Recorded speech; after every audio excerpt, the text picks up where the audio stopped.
Price God. Last வீடியோல ஆபிரகாமையும் அவங்க ஒரே பையனான ஈசாக்கையும் பத்தி பார்த்தோம்ல.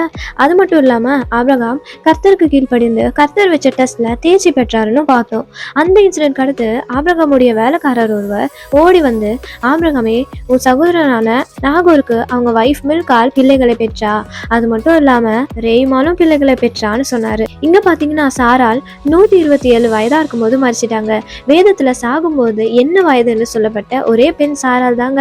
அது மட்டும் இல்லாம வேதத்துல சொல்லப்பட்டிருக்கு, இவ்வளவுதான் சாரால் வாழ்ந்தது அப்படின்னு. அழுத்தமா இன்னமும் சாரால் வாழ்ந்திருக்கலாம் அப்படின்னு அர்த்தமும் கொண்டிருக்கு. மேபி சாரால் செய்த சில காரியங்கள்னால கூட அவங்க வாழ்நாள் 127க்கு குறைப்பட்டு இருந்திருக்கலாம்னு சில வேதாகம வல்லுநர்கள் கூறுகிறார்கள். அது மட்டும் இல்லாம சாரால் மரித்தது கானான் தேசத்துல இருக்க எப்ரோன்ல. அப்போ ஆபிரகாம் வந்து சாராலுக்காக ரொம்பவும் புலம்பி அழுதாரு. இங்கேயும் பாத்தீங்கன்னா சாரால் மரணத்தை ஆபிரகாம் வந்து பார்த்தாருன்னு பாக்குறோம். 3 பேருமே கானான் தேசத்துலதான் குடியிருந்தாங்க. இவங்களுக்குள்ள இப்படி ஒரு பிரிவு வரதுக்கு ஈசாக்கும் காரணமா இருக்கலாம் அப்படின்னு சில வேதாகம வல்லுநர்கள் கூறுகிறார்கள்.